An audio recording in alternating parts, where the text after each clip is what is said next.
Les trésors d'Afrique, notre patrimoine nous forme, nous individualise et nous rend dissemblables. Les trésors d'Afrique, une plongée dans la splendeur de notre continent. Présenté par l'experte en patrimoine, Louisa Galaise sur Ifriqiya FM. Sur Ifriqiya FM.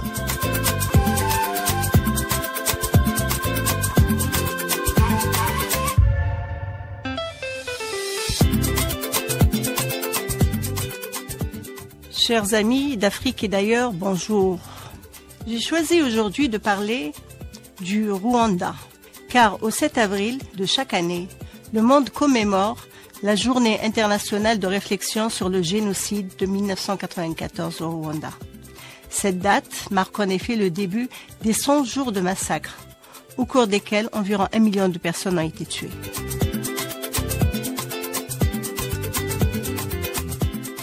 Pour se remémorer et restaurer la paix, instaurer le pardon au sein de la population, mais sans rien oublier, le Rwanda assoit sa politique sur plusieurs piliers. Essentiellement, le Kwibuka, qui signifie se souvenir. C'est un des piliers de la philosophie de Rwanda. Plus jamais ça, une philosophie positive qui fait de ce pays un exemple de résilience et de conciliation. Plus jamais ça n'est pas qu'un slogan. C'est un engagement pour chaque peuple et pour le monde entier pour éviter les massacres entre peuples. Et pourtant, l'Afrique, le Moyen-Orient et même certains pays d'Europe n'échappent pas à la cruauté humaine et l'arrogance de ceux qui pensent que le monde a été créé pour eux et qu'ils ont le droit de vie et de mort sur tout ce qui ne les égale pas en crime ou en injustice. On est tous tenus de soutenir les plus faibles.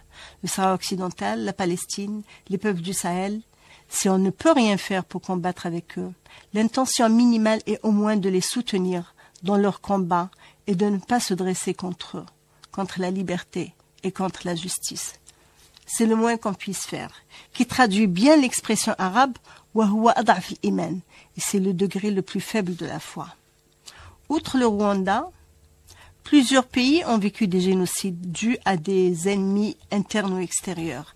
La Namibie, qui a connu le premier génocide du XXe siècle, entre 1904 et 1908, où 80% des Herero et 50% des Nama ont été exterminés par la famine, le travail forcé et les exécutions dans le désert de Kalahari.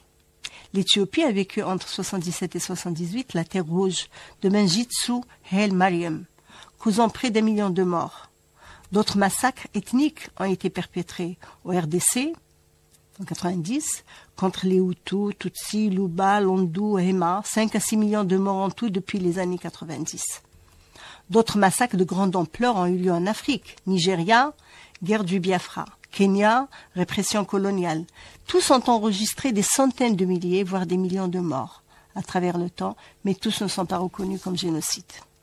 Et bien sûr l'Algérie, avec des opérations de tuerie massives à répétition depuis 1830 jusqu'à l'indépendance, des destructions massives de villages entiers dans les montagnes, les enfumades, les massacres de 45 et des milliers de morts dus aux essais d'armes chimiques dans le Sahara qui se sont étendus sur plusieurs années.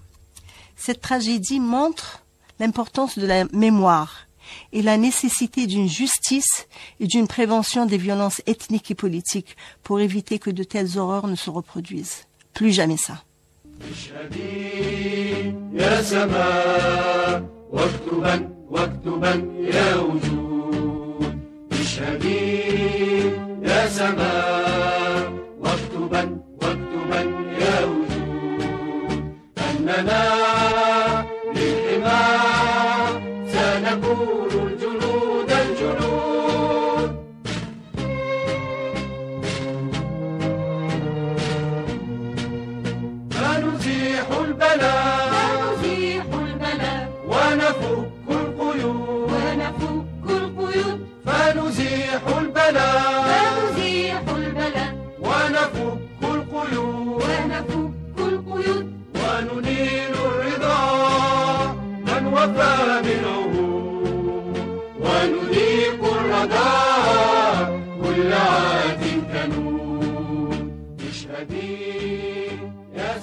Comme l'Algérie, le Rwanda aussi a réussi à se reconstruire.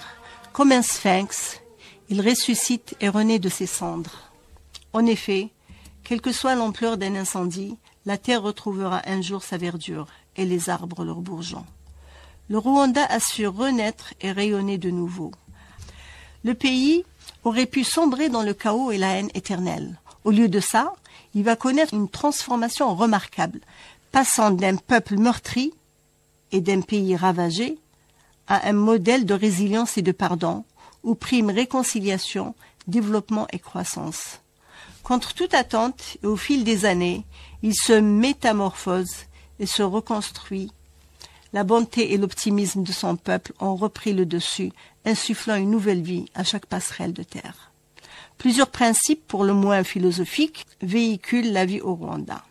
Ils reposent sur des valeurs fondamentales qui façonnent la société et guident le quotidien des Rwandais. Ubuntu Rwanda, l'identité rwandaise ou l'unité nationale, le pays a su mettre l'accent sur la réconciliation et l'identité commune plutôt que sur les divisions. Agasiro, dignité et auto-valorisation. Le Rwanda met un fort accent sur la dignité individuelle et collective, encourageant l'autonomie, l'autofinance et le développement personnel et national.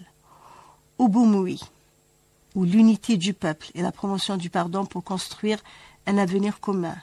Imihigo, objectif de performance et engagement personnel, un concept qui met en avant la culture de l'excellence et la responsabilité individuelle et collective dans l'atteinte des objectifs de développement. Ubudehe, solidarité communautaire et entraide, une tradition qui encourage la collaboration entre citoyens pour résoudre ensemble les défis sociaux et économiques.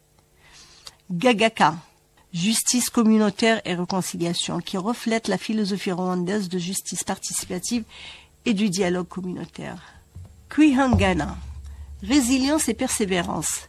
Les Rwandais valorisent la capacité à surmonter les difficultés avec courage et patience.